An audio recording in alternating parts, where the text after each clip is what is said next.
Welcome to the SImple Sophisticate podcast, where intelligent living is paired with signature style. I'm your host, Shannon Ables, and whether you're listening on your commute, exercising, working in the garden, or sitting down with a hot cup of tea or a café au lait, thank you for tuning in. Let's get started.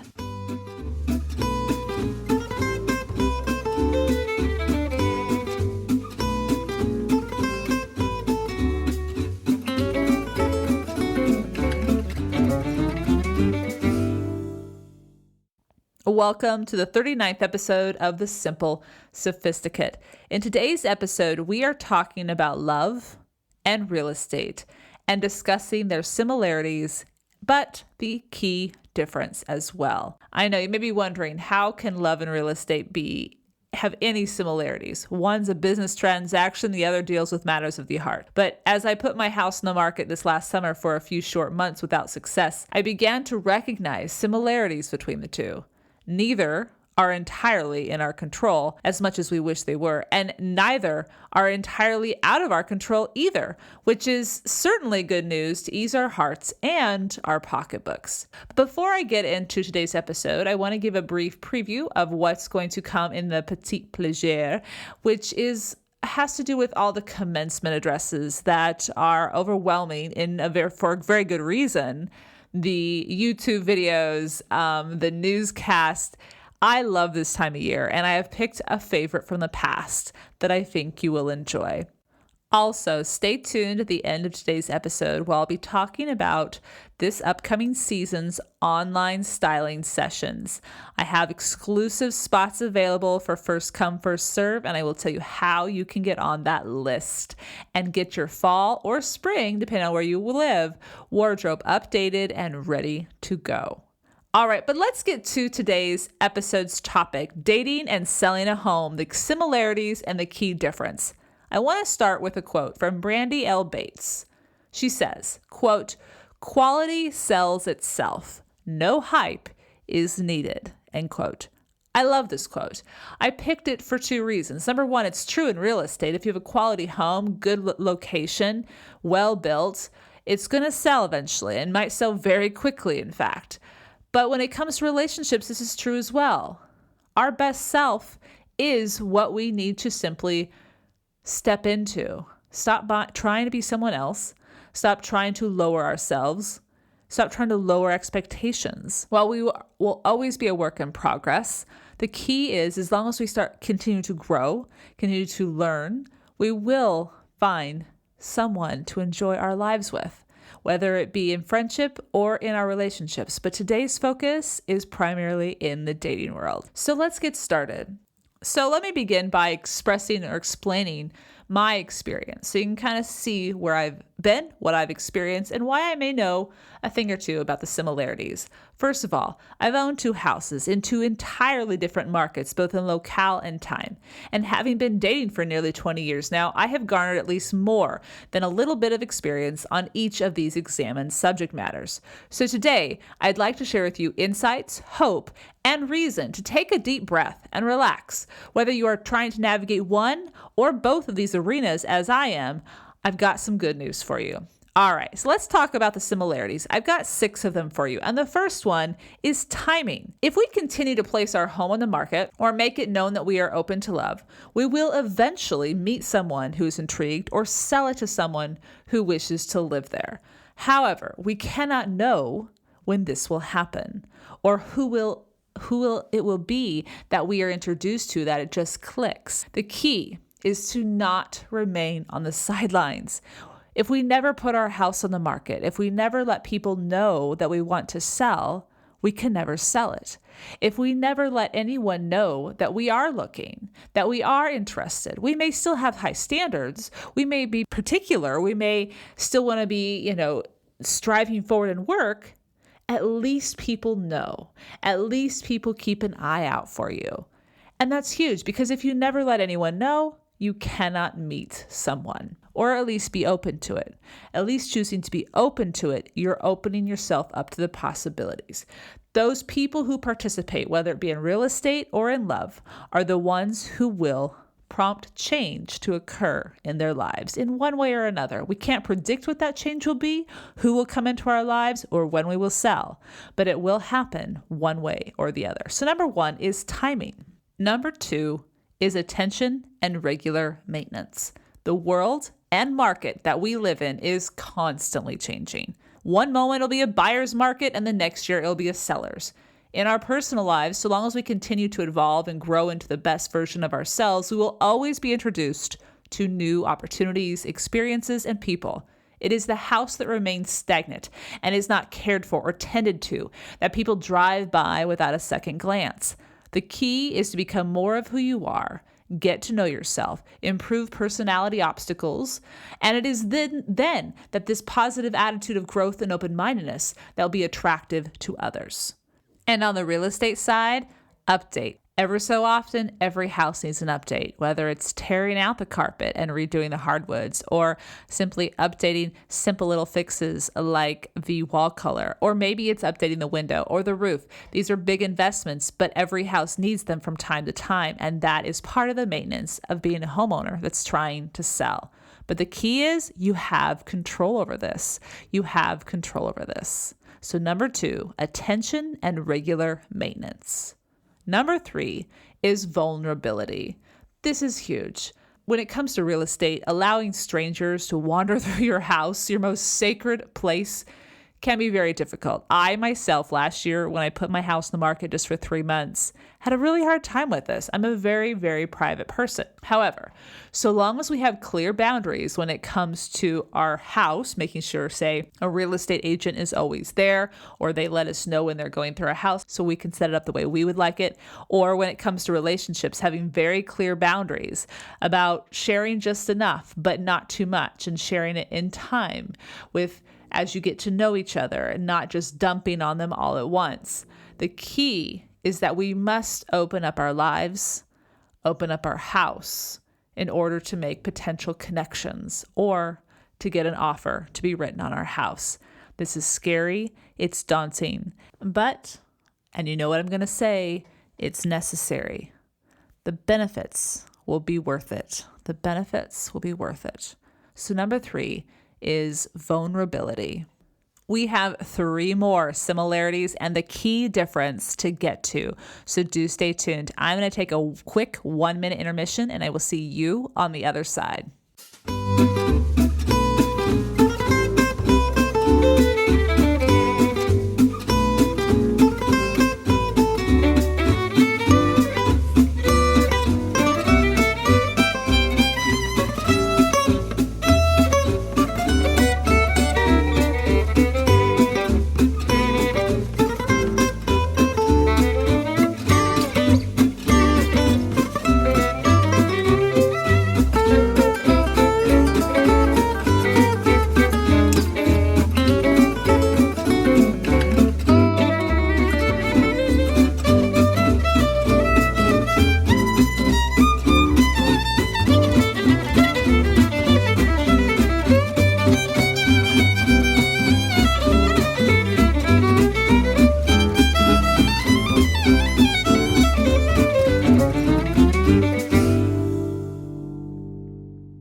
Welcome back. Let's get right back into our list of similarities and the key difference when it comes to dating and selling a house. We're on number 4, and number 4 is patience. Similar to number 1, the timing of who will be the buyer or be our next partner in a relationship cannot be predicted.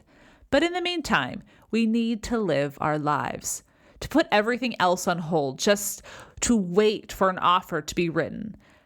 This can be unnecessarily stressful, and we will then neglect so many other important things in our lives. And in fact, if we actually allow our lives to continue as normal, we become less stressed about this whole idea of when's my house going to sell? Why isn't it selling? What else do I have to do? Oftentimes, giving our real estate agent a breather is a good thing. Now, I want to qualify this by saying we need to let our agent know that we want to sell, that we're going to do what we need to do to get our house prepped and ready to go. And having a steady and respectful form of communication regularly back and forth is good. You don't want a lame duck when it comes to a real estate agent. I think knowing that you're serious, letting your real estate agent know you're serious is very important. So don't just do nothing. But it's finding that balance, making sure selling your house doesn't overcome your life, and so that you're not focusing on other things and not enjoying the house that you will only be living in for a few more months, potentially a few more weeks, if indeed an offer comes in, especially if it's a house that you spend a lot of great memories in and that you've done a lot of work on. You really enjoy living there. So that's huge. And when it comes to relationships too, do not be sitting at home. And I don't think any of you are, if I know you well enough based on your comments and what this whole vlog is about. Don't sit around waiting for your life to happen and thinking that it can't happen unless you're with the right person. That's hogwash. Life is meant to be lived, and life is meant to be enjoyed every single day. And those days that, while we may be open to love, if it hasn't happened, are days that we can continue to grow and to explore and get to know ourselves. It's life. Life doesn't begin and end with a relationship. That is part of life, but it is not the only essence of life. And that's huge to understand. So number 4 is have patience. Have patience. Number 5 is accentuate the positive. If you've ever been a home buyer, the first time you've ever gone out and looked for your house, I bet you, at least for me, it's an exciting time. I can remember it. I had my list of what I wanted and what I didn't want to, and what I wouldn't settle for. I mean, it was very clear, very black and white. This is what I need. This is what I will not put up with. But as you go out in that first tour of homes with your realtor, you realize the reality of the situation. You realize that you won't be able to get everything on your checklist. That is okay. That is okay. What you need to make sure you're clear of what you absolutely will not negotiate on, what you absolutely have to have, whether it's location, whether it's price, whether it's there's so many different things. The key when you're trying to sell is to understand that your house can't be everything for everyone. So focus on its strengths. Focus on its strengths and make them the best they can possibly be. Maybe that's updating your kitchen appliances, or maybe it's simply changing the exterior color of your house, or investing in landscaping because you have a beautiful home, but when people first see it, they get scared away because there isn't any proper landscaping. Whatever it is that you can do to accentuate the beauty of your house, to get that buyer to come in and take a look at the whole deal is huge. So accentuate the positive. Now, in accentuating the positive, I am not suggesting that you blanket over or lie about its weaknesses or flaws. If your home needs to upgrade its heating system, you can't fib about that. That's a huge fundamental issue. It's similar to pretending to be something we are not when we're dating someone. We can't do that. While it may work initially, eventually the truth will come out and it will be discovered, and it could produce even worse results down the road, greater heartbreak, or in the case of the real estate situation, lawsuits. So it's best to, yes, accentuate the positive, but don't lie about what you don't like or what's not going as well as you'd hoped. You can keep working on those things, be honest about them, but don't hide them or lie about them. The key is to not ignore your weaknesses, but be very clear and knowledgeable about what your strengths are and polish them. In all honesty, it's these sometimes oddities or what we think or perceive as weaknesses that actually make us the most unique and make our homes unique and memorable as well. So along with accentuating the positive, embrace your uniqueness, for it may be more amazing than you realize. So number 5, accentuate the positive. Number 6, the unexplainables abound. When it comes to matchmaking, whether in real estate or in romance, some connections just cannot be explained. Realtors cannot know what will work for certain, although they might be able to point us in the general direction. That is why it is imperative that we trust our instincts. After all, you will be the one living in the house or dating that particular individual, not your family, friends, or colleagues who set you up with this person or the realtor who made the commission on the sale. While there will be functional and common sense pieces of information that must be known, for example, does the house have a sound foundation? Or is the location worth investing in? Or when it comes to dating, is he or she kind to animals? Or do they have a secure job? But beyond these non-negotiables, whatever your non-negotiables are, listen to your instinct. Take time to think it through without being rushed, and then proceed. So number 6, unexplainables abound. That's the beauty of dating and the beauty of real estate. I know it may seem frustrating at times, but it's actually a blessing in disguise. All right, so now we've talked about the 6 similarities between dating and selling a house. Let's now talk about the key difference, because I understand, we are talking a business transaction with the real estate idea, and we are talking about something that shouldn't have any ties to money whatsoever if we want a healthy relationship. But there is a key difference. This is the key difference. From my experience, one of the hardest decisions I had to make this spring was accepting that after 9 years of careful attention to my home, remodeling it, and really just falling in love with it, to be honest with you, I needed to sell my house in order to progress in my life.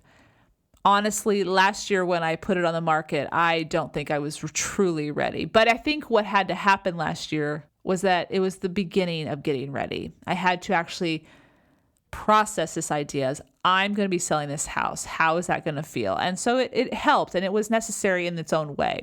My home had become my sanctuary from a world that didn't really get me. It had fostered my creativity and been my most desired pillow to rest my head after long trips away.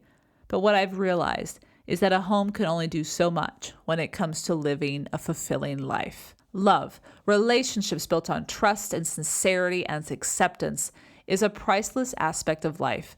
And if and when we are lucky enough to make these connections, whether they be in dating or with our friendships or family, we can eventually find a house or an apartment to make a home. As I mentioned last week in my post, Thoughts from the Editor, you and I, are the most important ingredient for making any place we reside in feel truly like our sanctuary. It may take time, but it can and will happen. So have patience with that part, as well as with the romance part. As this post or episode goes live, neither my house has sold yet after having been back on the market for less than 3 weeks, and nor have I found a partner to experience this amazing journey through life, although I have met some amazing people in my journey. But I'm confident that in time, amazing things will happen in both fronts, and I promise to keep you updated, albeit keeping the most personal details to myself. If you would like today's show notes, please visit the blog, thesimplyluxuriouslife.com/podcast39 for any of the quotes or links that I just discussed. Now, stay tuned for this week's Petit Plaisir, where inspiration abounds. I'll see you on the other side.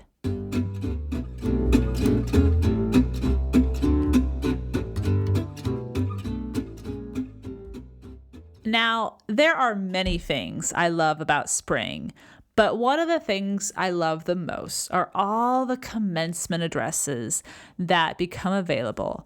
And then there's always the ones from the years past that have stood the test of time. So while we are now kind of waiting to see which ones are going to hold water for 2015, I would like to share with you one from 2005 that is at the top of many people's best commencement addresses ever. This one was given in 2005, and it's by writer and acclaimed novelist David Foster Wallace. He gave it at Kenyon College, which is in Ohio, a private college in Ohio, and it's titled This Is Water. And they actually, because it was so successful, turned it into a publication, and I will provide links to that on today's show notes, podcast 39. Now, it takes about 22 minutes to get through it. I'm not going to share the speech on the air. I'll just provide a link and a YouTube video on the show notes. But to kind of give you an overview, he is speaking obviously to college graduates. He is speaking obviously in the 21st century to students who are going into a technological world that gives us endless opportunities and choices, a world where fewer people are identifying with a specific religion. More people are questioning things, and also with a lot of strife in the world as well. So his primary thing is, why is college important? Why, and this is a liberal arts college, why is a liberal arts education important? And he has some very fascinating thoughts on this. I'm going to share just a few quotes from his speech, and then I'll give my thoughts, and then I'll wrap it up and let you go listen. So one of the short quips that I just love is, quote, "Your education really is the job of a lifetime." In other words, it's our responsibility to keep learning even after we hold the diploma in our hand, because that's the only way that life gets better, not only for us, but for other people. Next quote, "It's about the real value of a real education, which has almost nothing to do with knowledge and everything to do with simple awareness." One of his big quotes or focuses is about how a college education allows you to keep your mind open and to master how you control your thoughts, or whether you control your thoughts, and how that really is a determining factor in the quality of your life. And he makes a very sound point here. We've talked about that many times on this podcast and on the blog. The idea of mastering your mind.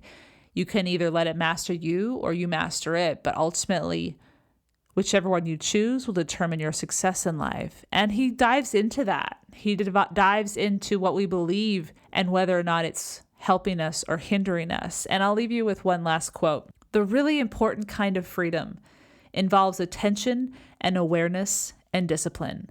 That is real freedom. That is being educated and understanding how to think. The alternative is unconsciousness, the default setting, the rat race, the constant gnawing sense of having had and lost some infinite thing." End quote. That's the driving point that I walk away with. College doesn't tell you what to think. It just gives you tools on how to think well. You will ultimately make the decisions. You will ultimately be the person questioning the institutions, the government, whatever it is that you want to change or step into. But you need to know how to do it well, how to think, not what to think. All right. I, again, will leave that YouTube video up of David Foster Wallace's commencement address in 2005 titled, "This is Water. Trust me, it is well worth your time." Put it in your iPod, put it on your podcast list, save it, bookmark it, and on your next commute or walk, take a listen. I think you'll enjoy. For the show notes of today's links, go to www.thesimplyluxuriouslife.com/podcast39. Now, as promised, I wanted to share with you news on how you can hire me as your online stylist. Each year in June, I start creating a list of clients who would like to either start from scratch their capsule wardrobe for the fall or spring, depending on where you live, or edit what they already have. And last year, I had only a handful of spots available and they filled up very quickly. So this year I'm expanding it. I have 12 open spots that will begin being filled on June 20th. On the morning of June 20th, which is a Saturday, it is the first come, first serve.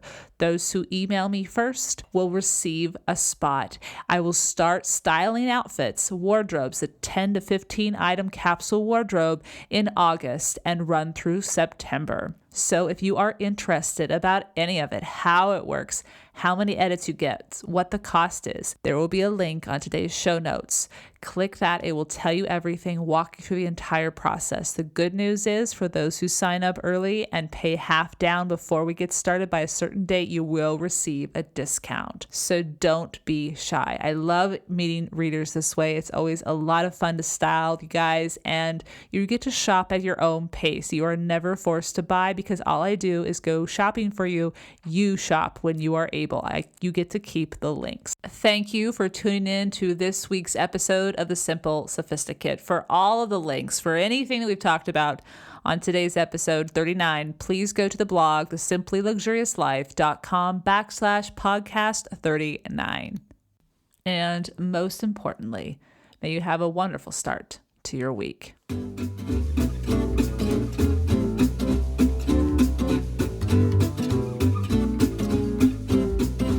thank you for tuning in to the SImple Sophisticate podcast, where intelligent living is paired with signature style. For more ideas and inspiration throughout the week, stop by the blog, thesimplyluxuriouslife.com, or pick up the book, Choosing the Simply Luxurious Life, A Modern Woman's Guide. Until next Monday, I'm your host, Shannon Ables. Bonjour!